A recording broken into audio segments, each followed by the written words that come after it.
Okay.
Okay, welcome everybody.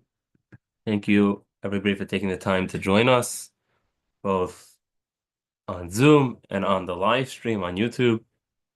Thank you for taking the time to come out. It's good to see familiar faces, Talmidim, Talmidi Hamachon, and friends. So we're going to be learning tonight the halachas of Erev Pesach Shechal Liyos b'Shabbos. Erev Pesach that falls on Shabbos. Now, before we get into the halachas of this kvias, I just wanted to briefly discuss the chashivos, the importance, the relevance beyond, if you will, the halacha, but to the broader hashkafa of a year like this, the way it's spoken about in the Sifrei HaKodesh, Svarim HaKdoshim. Sefer brings that a year like this, that Erev Pesach falls on Shabbos, is a year that's miyuchad muskal to bias hagoyel, to Mashiach's coming. This is why. Says a Torah. So is it wrong? He says a word. Why? How do I know the Mashiach has to come in this year? It's because I have a stira. The stira between two midrash hagula, two members of Chazal regarding bias hagoyel. The Gemara in Erevin tells us that Eliyahu Hanavi is not going to come to be mevasa the gula on Arvei Shabbos, on Erev Shabbos, and on Erev Yontiv. Why? Because Torah HaShabbos. Because the Jewish women preparing for Shabbos, they're preparing for Tzorach HaChag. And for Eliyahu Hanavi to come and be Mavas Mashiach's coming tomorrow would be too much. So B'meila, the Gemara tells us the Mashiach's not going to come on such a day. But we have a contradicting measures, a contradicting source. We're told that just like the Gula Rishona, the first redemption was on Tezvav Nisan, so too the ultimate redemption, the Gula Achroina, will be on Tezvav Nisan. So we know that Mashiach has to, Eliyahu comes the day before Mashiach's going to come. So if so, how is it possible that Mashiach's going to come on the first day of Pesach if he can't come to announce the Geula? Eliyahu can't come to announce the Geula on Erev Pesach. Oh, so in a year like this, it's glad. It's great. Why? Because all the hachanas for Yom Tov already took place. Friday, I already prepared for Tzarech Echad. Now that means that the Klal Yisrael's Pana is free Erev Yom Tov, and the Eliyahu can come, and ain't Tchum L'mayla, so it's not a problem that he comes on Shabbos. But that's the Vart. But MS, it's not just this kfiyas in terms of that perspective that has a relevance or a chashivas, but we know throughout Jewish history, many years of great ramification were years of Erev Pesach Chaliyas b'Shabbos. Example would be the first Karban Pesach we brought after we came out of Mitzrayim. That Erev Pesach was Erev Shabbos. Another example is our last year in the Midbar, Moshe Rabbeinu passes away. Again, this is a machlokes, but assuming that Moshe Rabbeinu Zayin Adar is a Friday, that would mean of consequence the first Pesach that Klal Yisrael experienced without their Goyal, without their Redeemer, without Moshe Rabbeinu, was Erev Pesach, this Kviyas. And v'chahina rabbis, that many years of consequence to the Jewish people have been years where Erev Pesach was Shabbos. Not only that, or said we're going to learn the halachas. So it's b'schus the ideas of the halachas of this Kviyas that we have Torah Shabbal Peh the way we know it. The Gemara tells us in Masechtas Pesachim, or Nafs HaMachvav Beis, that Tanu Rabbanon halacha zun is alma b'nei Beseira. B'nei Beseira were the leaders, the Rosh HaSanhedrin. The Rosh HaSanhedrin did not know this halacha. So what occurred? Pamachas chal abra aser liyes b'Shabbos. It was Erev Pesach and it was Shabbos. Shachu v'lo yadu as ha-Pesach doiche as ha-Shabbos in lav. But the B'nai Beseira, men of wisdom, the Rosh HaSanhedrin did not know is the Hakravas ha-Pesach doiche Shabbos or not. Is it a Karban Tzibur, which is doiche Shabbos? Is it a Karban Yachid, which is not doiche Shabbos? And they weren't sure. Amru, they announced, Klum yesh adam sheyedeh ma-Pesach doiches ha-Shabbos. Is there amongst us one person that knows what to do? So they said, Amru lahem, Adam echad yesh olam mi Bavel. There's one individual that made Aliyah from Bavel. V'Hillel habavli shmoi, and Hillel is his name. And what's Hillel's pedigree? What's Hillel's yichos? Hillel's meshamish shimush nei gedele hadar shmaya v'aftalyon. Hillel was meshamish the gedele hadar shmaya v'aftalyon. And he's going to know v'yoidu im Pesach doiches Shabbos himlav. Hillel will know what to do. So they go. The Gemara says they went to Hillel. There's a whole shaklavitari, a whole back and forth. The Maral in Gvuras Hashem has a beautiful masuk b'dvash, beautiful way of explaining the dialogue that occurred between Hillel and the Bnei Beseira. And subsequently, what happens is Hillel is appointed as the Rosh HaSanhedrin, which that leads to 450 years of Hillel being the house of the Nasi. Rabbi Hillel, that was Pesach in the calendar, is Hillel's descendant.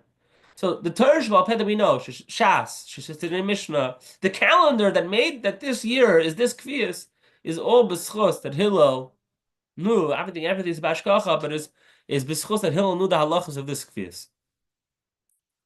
We're also zeicha that there's a whole siman in Shulchan Aruch, Taf Mem Daled, that's relevant solely to this year.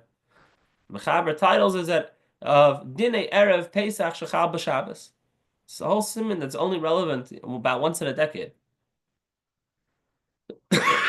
So therefore, like we said, we're going to give a shiur. So Be'emes, the first of the halachas that's relevant to Erev Pesach that fell on Shabbos already occurred. And many of us experienced already that the Rav gave the Shabbos Haggadah drasha last week.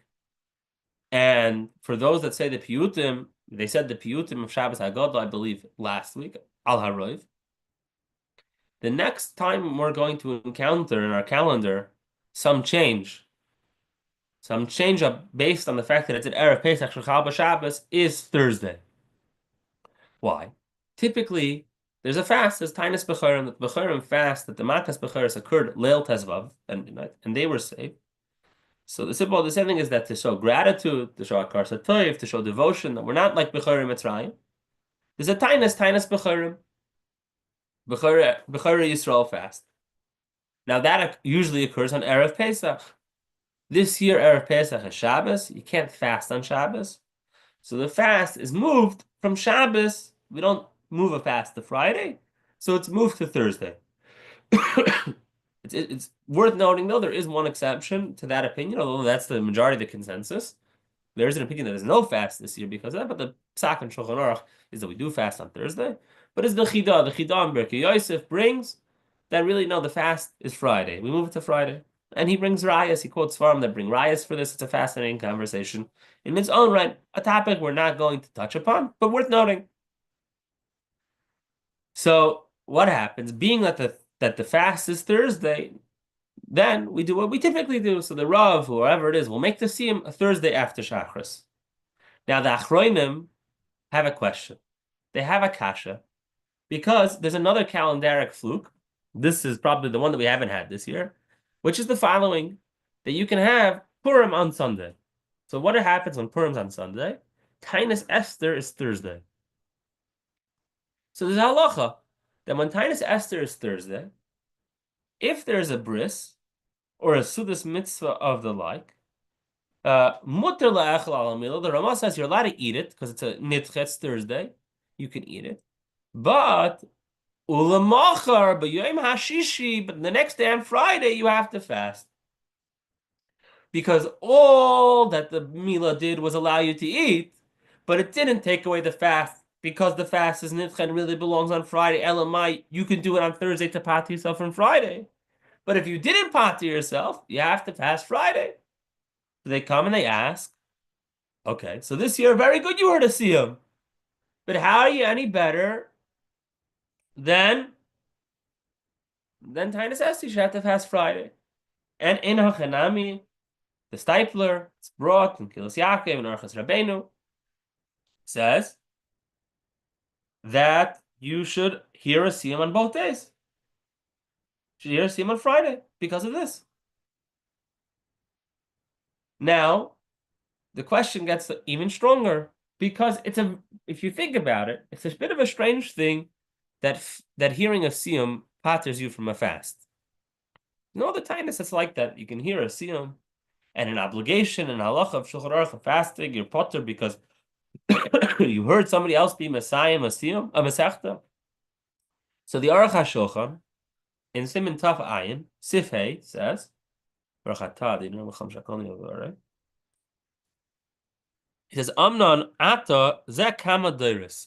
So the many generations shemekilim that were lenient legamri b'tainas b'chorim, completely lenient in the fast of the firstborns. V'hainu masiyam mesechta.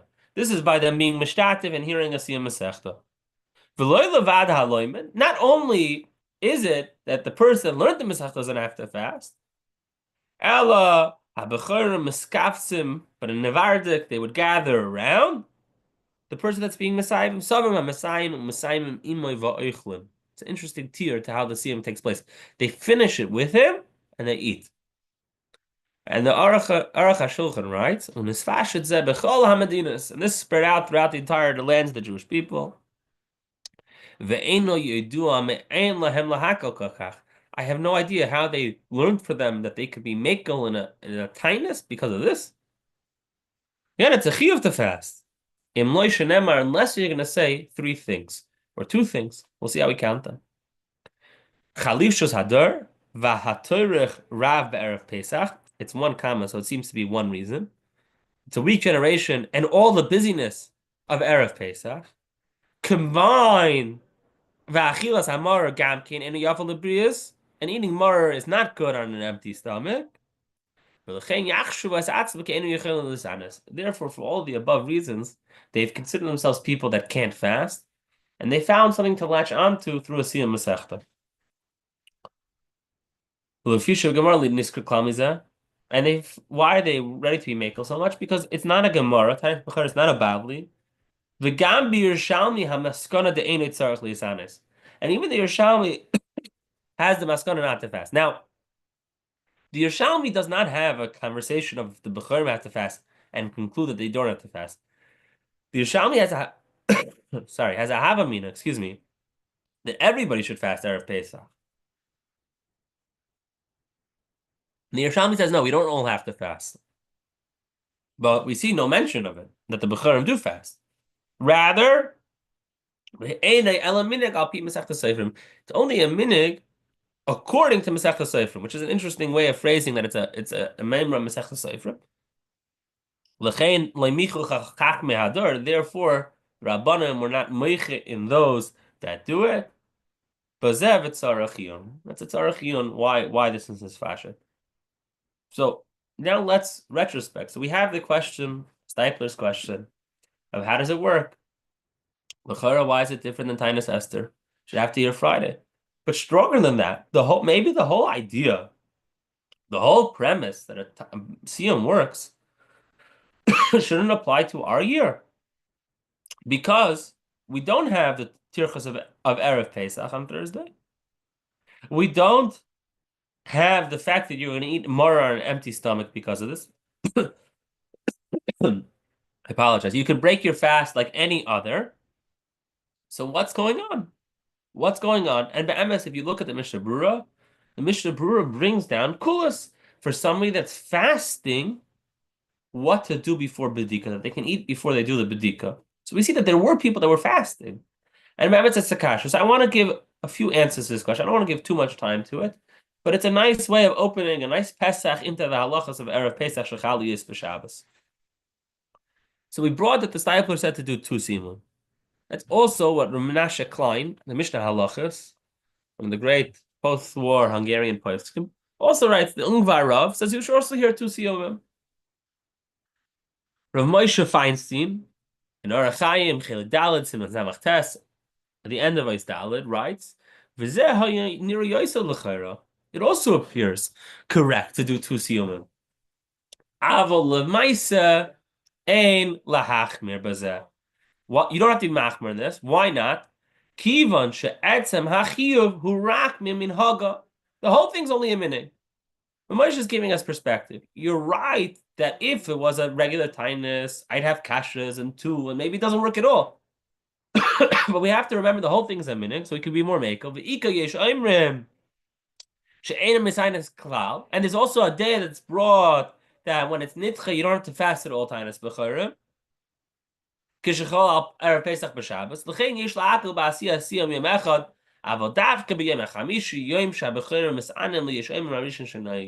Therefore, you can be makel on a fast, on a siyum, but only if the siyum occurs on Thursday. Not, you can't say that I'm going to hear a siyum on Friday. The siyum has to be on Thursday. That's what Ramosha says. But Ramosha is basically telling us that it's not such a big chiyuv, meaning it's a drabbanan and it's a minig, so we could be makel. It's not an objective answer. There's a beautiful chap from the Chazon Ish, from Nissen Karel, it brings it in Chut Shani. It says, Matu mishmei de moran ha-Chazon Ish.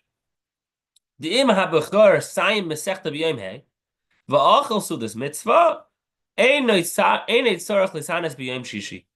I know you brought for my brother-in-law the stipler that he should hear a siyum on the 6th day, on Friday, but you don't have to do that. Why not? Because there's a chavas yor. The chavas yor tells us that a siyum, be'emes, the sudas mitzvah of a siyum can be nimshach to the next day. If I have food from a siyum and I save it for tomorrow, it's be'emes that I'm eating at a sudas mitzvah. Not only that, maybe the whole week. There's Shabbat brachas for a siyum. How do I know this? Because Shloima, when Shloima was b'nei the Migdash, Shloima celebrated for 7 days. We see the chavivas here in the Chavas Yor and the Chazon Ish of a siyum masechta. A Migdash for 7 days. A siyum could be 7 days. It says it's not necessary to hear another siyum on Friday. Just take a piece of cake, take some food that they gave out at the siyum, and save it for Friday. That's all you have to do. But again, these are all answers that are maybe technical answers, that are answers that say, oh, Taras B'Chorim is not such a strong tightness. We found ways around it. They're not atzmistic answers. They're not answers in the gather of tightness. So there's a Pre-Pesach Frank, the Rabbi of Yerushalayim, Mikroy Kodesh, Chelik Beis, Siman Chav Gimel, brings an answer from Rav Kook. He brings this question. And he said, Rav Kook said, you're right. Be'emes, it shouldn't work. Be'emes, it shouldn't work. Be'emes, Lufi the Aruch HaShulchan, we shouldn't be, a siyum shouldn't help. It's not the day of the fast. It shouldn't help. But why does it help? Because there's a cloud. There's a Gemara in Zvachim. And when somebody brings a carbon, because of a different carbon, we don't find in the entire Torah, Kula, Sheyiyah, Tafel, Chamur, Min HaIker, that the secondary thing, the tafel, the derivative, should be more stringent than the main sugya. So it can be that an Erev Pesach nitcha, the tainus nitcha, is more chamor than the regular tainus. It's halacha. It's a gemara. So it's a klali apsak. There's a beautiful answer from the Lubavitcher Rebbe on this question. The Rebbe in Chelik Zayin has a beautiful sicha where he is magdir tainus b'chorim. He says the whole question from Kaf Reish Pei Vav, from Tainus Esther, is built on the foundation, the founding premise that the way that Tainus Esther is pushed off and the way that Tainus b'chorim is pushed off is the same, one and the same. This is not true. Tainus Esther is totally to a calendaric date. The fast of Esther occurred on Yud Gimel Adar, and it is observed on Yud Gimel Adar. So when it's pushed off to Yud Aleph, to Thursday, it doesn't belong on Thursday. It's out of place Thursday. It's really in limbo. So it can't fit Thursday. It jumps to Friday. It says that's not how the Tainus B'Chorim works. Why not? Because Tainus B'Chorim is forever out of place. Because be'emes, when did the miracle happen? On Tezvav, on Pesach itself. The occurrence did not happen on the day of the observance. It's always a nitcha, similar to Tzayim Gedalia. So therefore, when it's on Thursday, it's not looking to jump around. It's inherently a nitcha. It's inherently out of place. So once it's been absolved of its obligation, it falls away. The Rabbi builds this, the Rabbi provides sources for it. It's a nuanced concept, but that's the gist of the idea. So like we mentioned, the bedika following Thursday evening, you would do the bedika like you would do any other year. With a bracha, with a candle, and you do a regular bedika. This does differ from other years. Typically, if you were doing a bedika shalei bezmana, For example, I'm going away for Yom Tov, so I would do a b'dika before I depart my home. I wouldn't make a bracha because it wasn't Erev Pesach. You only make a b'dika when it's Erev Pesach. This year, even though you're doing it Thursday night, which is not Erev Pesach, nonetheless you make a bracha. Fine. Now going into Friday morning, one burns their chametz at the regular time they would if this was a regular Erev Pesach. Even though you'll be eating chametz by your meal Friday night and Shabbos morning, nonetheless, you burn your chametz the same time you would on a regular year, which in New York is about, I believe, 11:48, 11:49.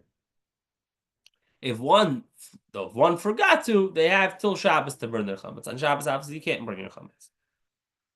What is the reason for this? The Shulchan Aruch says because we don't want people to be confused. We don't want them to get confused. If you tell them that if this year they burned their chametz in the middle of the afternoon, they didn't do it in the morning. Come next year, they're not going to be rushed to burn their chametz, and they could burn it at chas v'shalom after the zman chiyuv beer.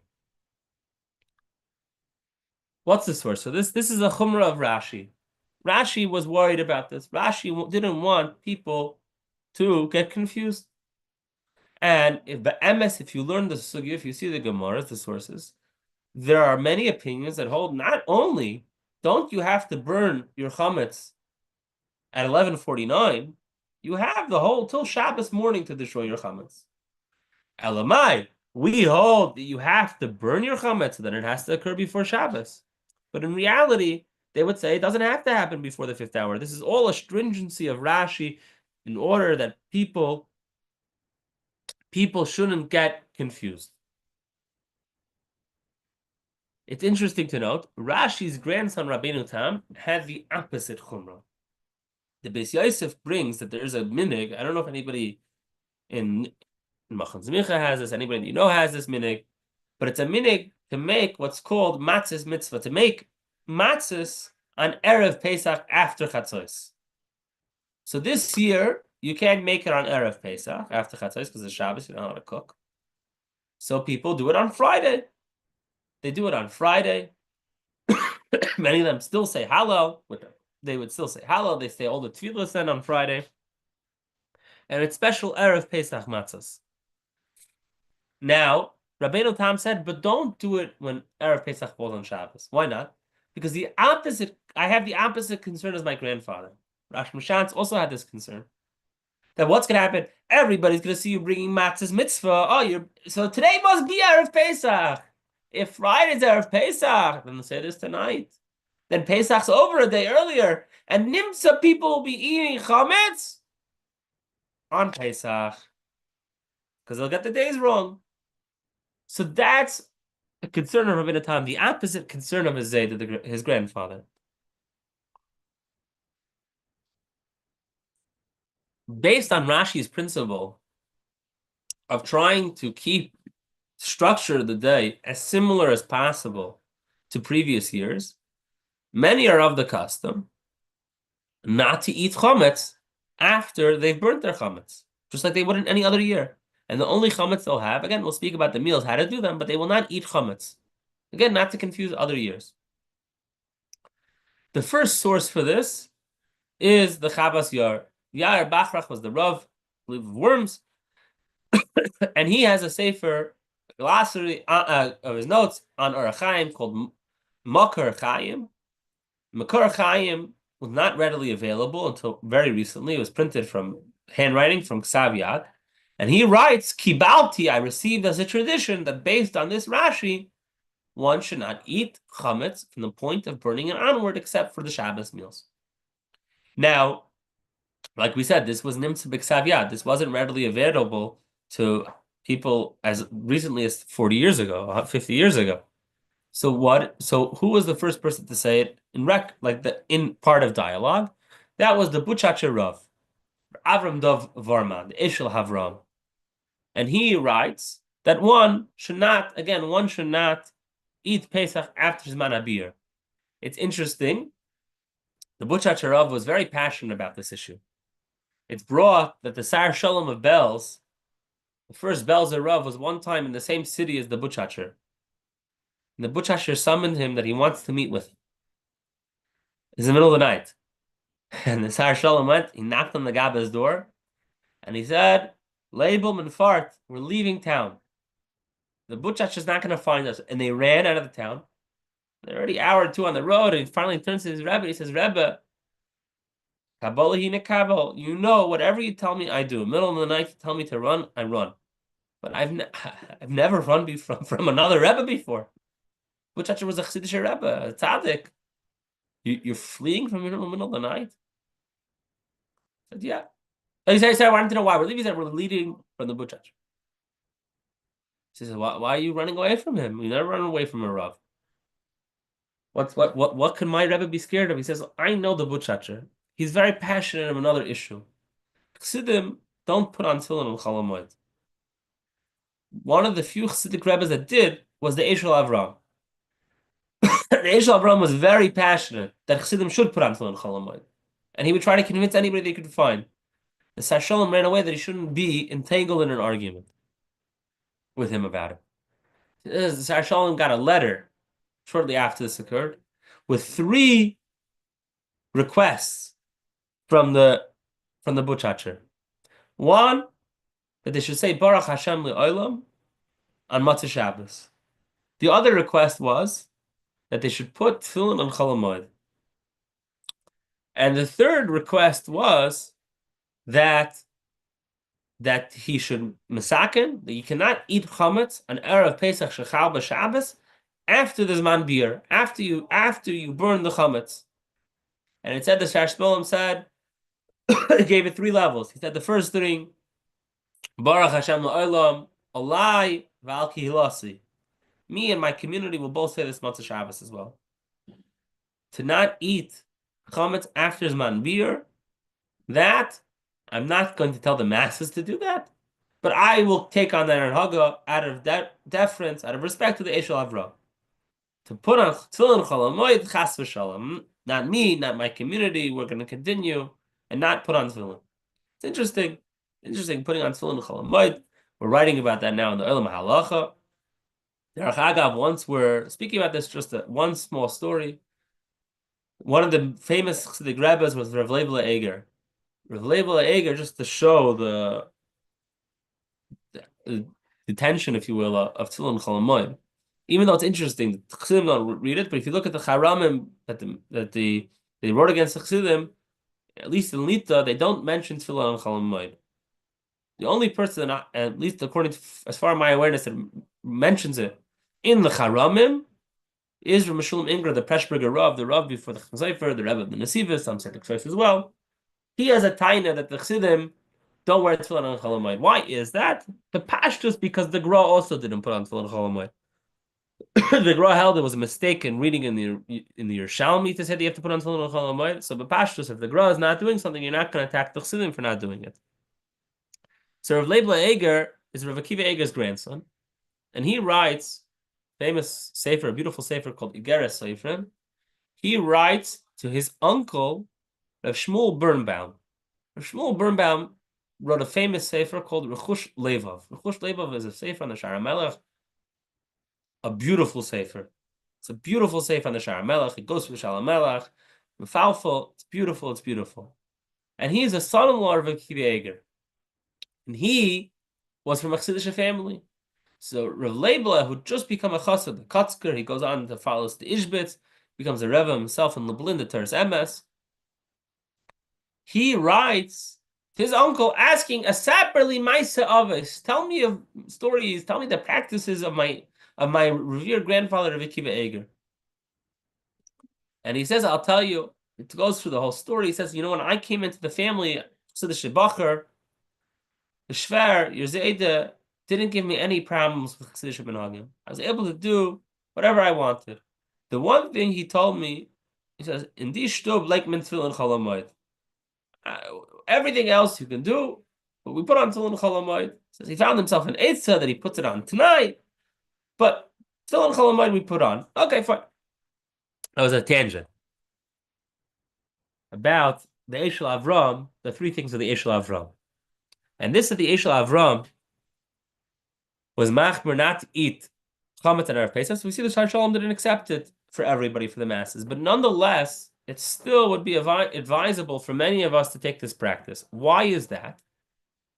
Because it depends on how you sell your chametz. There are different ways of selling your chametz. The Rav has different ways of selling the chametz. Some Rabbanim sell the chametz by 11:49. 11:49 is Seif Manvir. They will have sold the chametz by the time that you have to burn the chametz, like any other year. Working under the same logic as Rashi. Who says that? That is an opinion that is first championed by the Maram Shik. The Maram Shik, Narachayim, Simon Reishai, brings that in such a kfiyas, Rashi's svara holds true, you should sell it Erev Pesach, before there's man beer. Shalayitu. They shouldn't make a mistake. Now, if you think about it, why is Maram Shik worried about making a mistake? Seemingly, it's the Rabbanim that sell the chametz. The Rabbanim won't make a mistake. So, be'emet, it's a recent advent in general mechiras chametz, and more specifically that the Rav sells the chametz for everybody. Mechiras chametz first became popular in the times of the Bach, by the Bach. Why?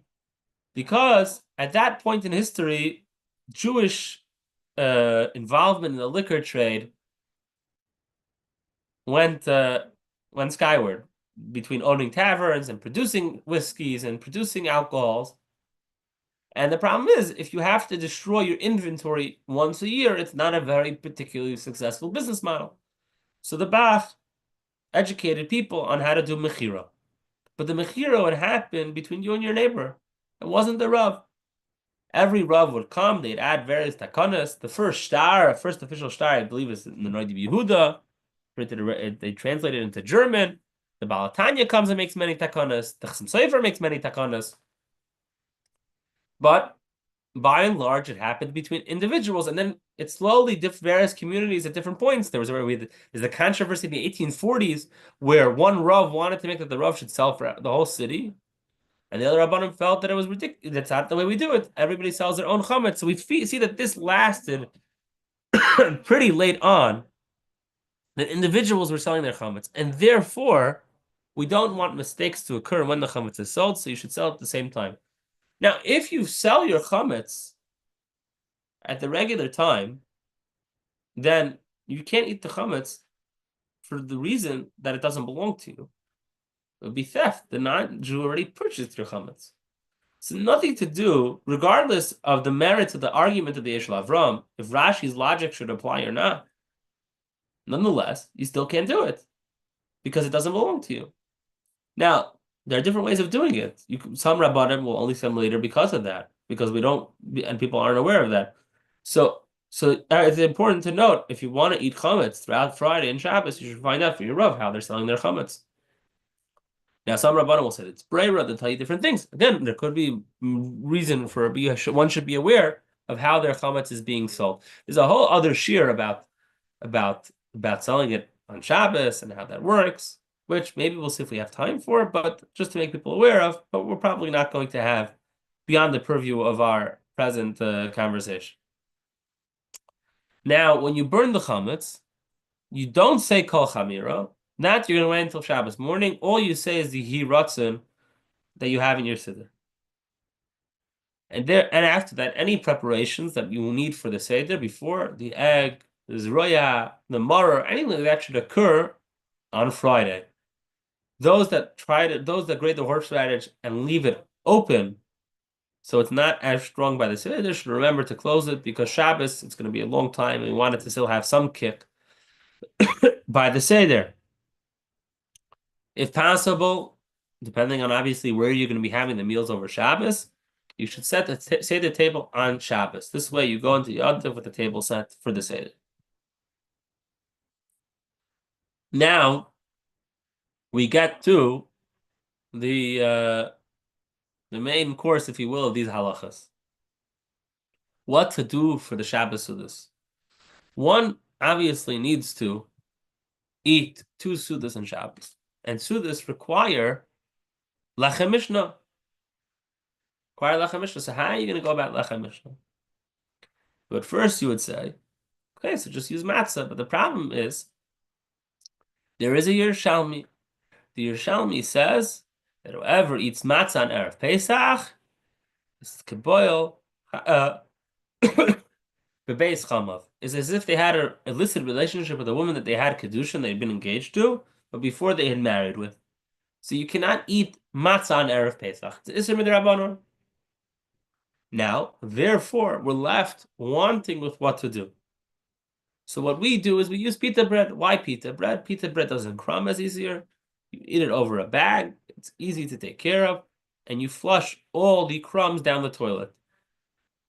And you eat exactly enough, you flush it down the toilet. Regarding if you can have matzah for the meal Friday night, we just said that the Yerushalmi says you can't have matzah. So be'emes is a balamor. Be'emes is machlikas rishonim. Balamor, Ramban, more people. The balamor holds that the whole isra of eating matzah is only from when the zman achilos isra chametz starts min haTorah, which would be chatzos. Because that's when you're mikudesh. What's the whole dogma? Is that you're halfway through a process. When are you halfway through the matzah process? You're only halfway through the matzah process when there's an isra to eat chametz, which is chatzos. But prior to that, there's no problem. So the Baal HaMor of Zrachia Halevi would tell you, because in the hate, eat matzah. But we don't do that. We hold like the Ramban that there's a problem even the night before. Although there's a Rav Chaim. Rav Chaim made a joke that be'emes it's a Mishnah Mufaresha, so you could eat the night before, that you could eat Friday night matzah. What's the Mishnah? Manashtana shebechol haleilos anu eichlin chametz matzah. So it means bechol haleilos I can eat matzah, even Erev Pesach. It's a vart. But now, just because you can't eat it, maybe I can use it to mitigate some of my needs. Maybe I won't have to have so much pita. Let's say I'm alone. I'm not going to have. So I know I'm going to be left with a pita to flush a whole pita down my toilet is not necessarily an advisable thing. So the Chazon Ish would use a matzah for his lechem mishnah. Now it's not so simple to use a matzah for lechem mishnah. The Pri Megadim writes in Taf Mem Daled, in a few places actually, that matzah that you would eat for Leil HaSeder, matzah that you have is muksa, because you can't eat it. It's asr ba'achila, so it's muksa on Shabbos. And nobody's going to give it to birds. It's not, there's no heter that you might give it to animals because it's so expensive. So therefore, Pri Megadim held it's muksa. Obviously, the Chazon Ish didn't, because he held that he used it for his lechem mishnah. L'maisa, we take on that it's not muksa because you can give it to children and for other reasons, unless it's very, very special matzah. But the average matzah, somebody that has a few pounds over the course of Yom Tov, they're not muksa on Shabbos. So if need be, he could use it for lechem mishnah. Nonetheless, we don't do it. Now, another potential answer is that the whole isser of eating matzah on Erev Pesach is because you're about to do a mitzvah on it that night, and we don't want you to rush. Well, what's a kind of matzah that is not chametz, but you can't use for the mitzvah? So that is egg matzah. Matzah ashira, matzah that was made with ingredients beyond flour and water. So maybe I can use egg matzah for my lechem mishnah. And be'emes, that's what the Feinstein say to do. Rav David in the Luach, or Ruvain says to do it this year, to use egg matzah. Why is that? So why don't we do it, or why don't many people do that? Why do we eat pita instead? That's because there is a shaila that maybe the matzah, egg matzah, might not be hamoitzi. It's not baked with water; it's baked with juices and other liquids. So maybe it's mezainis. It's pas haba b'kisnin. It's mezainis. And in order to be kaveh suda on mezainis matzah, on egg matzah, you'd have to eat a tremendous amount, a copious amount, and it would be nearly impossible. It would be very difficult to achieve, and therefore we eat pita. But there are those that say egg matzah. Now, there was an eitzah hayutza. There was an advice given by somebody by the name of Rabbi Zolti. Rabbi Zolti was the Rav of Yerushalayim, a tremendous gun and Talmud Chacham, and he wrote a sefer called Mishnas Yavitz. Mishnas Yavitz is a phenomenal work. It's been out of print for decades, and at least as long as I can remember. If anybody has a copy or knows how to get a copy, please let me know. And he writes in Siman Tezayim, Sifkat and Hay, that he has an idea. What are we saying? That we're at a loss. We don't know really what to do. Because on the one hand, I can't eat chametz because I clean for Pesach. Where's it going to go? And I can't eat matzah because it's also because anything that I can have be to the Seder, I can't eat. Says, oh, I'll bake you a matzah. Shaloi lishma. We'll get non-Jews to no l'shem matzah. This matzah where I can have kavanah that you cannot be yoysa with this matzah, so you can't use it leil seder. But it's not chametz, so you can eat it. That was his answer. He says that this is going to be v'zeh gam takana l'chol mishpacha be'erev Pesach shchol b'Shabbos. This idea is a brilliant idea. He says. So not everybody thought that his idea was as brilliant. The Minchas Yitzchak Yaakov Weiss, Haveis in the Eder Charedis, says, I'll bring you a raya that you're incorrect. What's my raya that you're incorrect? Is the Ramah.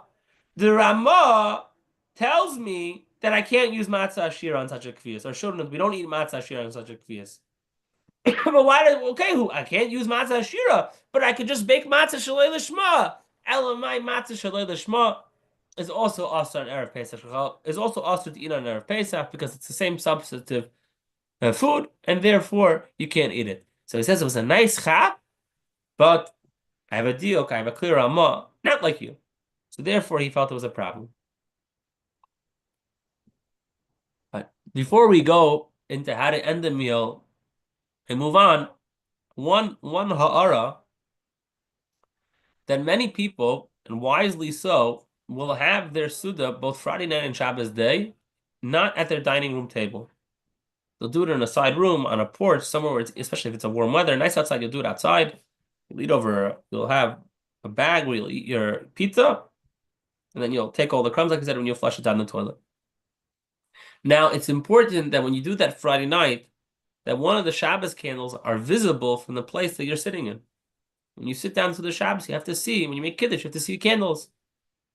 So one should pay attention to where they set up the meal, the Suda, so that they can see Shabbos candles. They can see something. They can see what they are being. They can see the Ner Shabbos. Now, there are other shilas that pertain to Birchas HaMazon, but we'll leave it there, not to complicate things. So now Shabbos morning, we daven early. Shulchan Aruch says the Chazan should not take his time, should move at a good pace. Obviously, not daven too quickly, but take his time. Many shuls, I think common is to daven at 7, latest 7:30. So it's a early davening. The Sois Manachila is 10:42.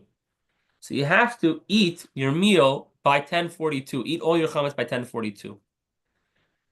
Being that it's difficult to clean dishes and to make sure all the crumbs, you eat everything else. Peresadik, the only chametz you have should be the pita bread. It shouldn't be eaten with anything else. It's going to make it much more difficult. If it did get onto utensils, if it did get onto disposable utensils, so either if there's a public city upstairs an area, you could bring it there, and then when you're mevatel, it'll be okay, or you can clean it out into the toilet and flush it down the toilet. You know, the Shulchan Aruch makes it a lot simpler. Shulchan Aruch says, you know what you do? You take your tablecloth after you're done eating, you shake all the crumbs on the floor. I don't know about you, but if I would have a Suda, Erev Pesach, we would sit down with the chalas, we would eat the Suda, and then we'd shake everything back onto the floor. It would be murder, right? So what was going on? The floor was dirty, and it was menufat chas, and the chametz would get there, it was smaller than a kazayas, so it wasn't a problem, and it was fine with bittul. But it's definitely not, don't try it at home. Clean up all your crumbs, rush it down the toilet. If you have an Eruv and there's a communal dumpster you can bring it to, you bring it to there, and then by 11:48 New York time, you say the bittul, you say kol chamira, and that's your chametz.